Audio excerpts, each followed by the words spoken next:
Hadi tena tukuroje bishaka byo cyama ebyo kwe one sabe tuteri shiza bukuza face netu jabana kwa tarebera Ankore TV Nkore to the world. Labisa. Yes, hello. Hello.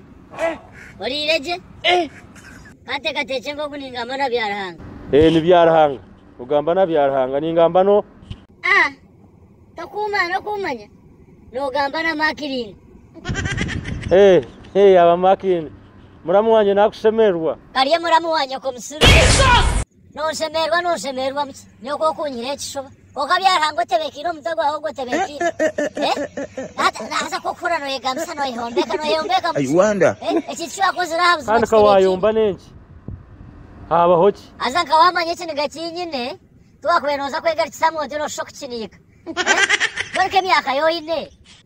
Nukureba mu ndori yaho bizima byasinenda namabuni cyonka no genda nentumbwe.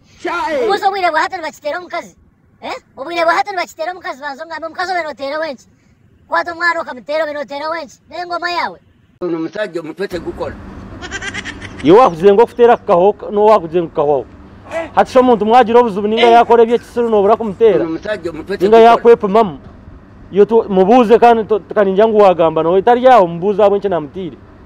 Yo jangu kamutera busha. Bwana ka hatana antahemiriwe. Nijempemo. Aina hastanu. No mutera ko horishe orinyina ni oriya koro. Labisa. Kina kanta kora retro muka tukakuyamba buyamba just twakusasira abo boro bwawe. Yechikuntama abantu ko batine kibine nibo kugera bakategekereza bakatera bakazi hati twaza kwegesa. My lord. Akando tagamba busha. Eki kintu cyoboka naba ndiyo moro namuswera akankunda ho kimbuzi. Na hatukambe ni mutando kumubinga ngo agenda kayabe naremera. Niyo tinkuba mworo kandi eki kikopo kindabeho. Ati yo kafira roboro kusinga futera mukazi. Ogo mukazi ko kumura mwetengo mayawe. Eki ne mbwa yangu jangu no imuka kwenda kujitera no aho. Imagine kufutera mwana wo muntu nguyache yazomba yakufutahira abanywanu bene yacherewe wa mutera. Eki ne ngo biyo musuruwe. Mujoga nkitsemo okusatu. Mujoga basajja. Kandi warebe kikumesa bigambire. Hatikana kahora no mukazi wanye nanaje nanazanka. Tinda fiena wanka muyamuru mananje ngo ashitame mukore sente. Umuntu nagumiyaho nawe nimpereza buri kimwe yayanga ntirgaho ntajena ngwe najena nazumbanywa nazakaye. Ashitame mukanka mushwera kuna bene nyendo mukazo kugenda akaniza kurondo kugenda. Nyo nyendo mukazo wanje abera nari yatakumpura akagumaho takuza kurubata kandi taka expect yuniza ndio ninyiza kumhindura ngabambe. I can't accept that. Onkane tinkagambira. Kagamba takashira kakaza kushana namazi wakana. Wena hata aramaza kusinga. Banange. Wezankani nyebuza bwica bakazi baroga bashija. Ushango wabari kumusija nagamba ko ngeje mwe kwerne haga. Okushanga kariyo kije kikuruka. Nivyo nkebi. Hati no anet utakafayo. Rekoro shija turoje katagaroga ngururiche. Turoje kabicha biza fesa abantu abashija abantu barebere.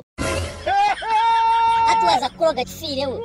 Jora tukoye itema ekayituka kwata gamarogo kokati urigero kuwagama no kuwagarukamo umwanya gwo kwesasiza yono yega kwereka ngo uri mushize hati twenda tukuroje bicaka byo cyama ebyo kwe one sabe tuteri shize bukuza face netu jabana kwa tarebera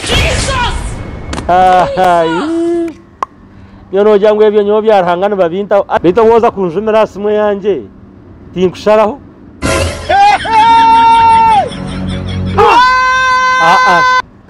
Nyo byarahanga tinkwendo banakora sho bitinkwera ngo mukaza amanyire nyo tintegekwa mukazi Uno musajja mutwete gukora. Yaya ndakuntegeka ni mpurani mukunda ko nkata kwijagaruka yatakwera kurebera je byanje akashitamaho muka Agana marwa. no ugambira marwiwe yatakwenda kushitama ni mutera ni muita Ubwo munanasi.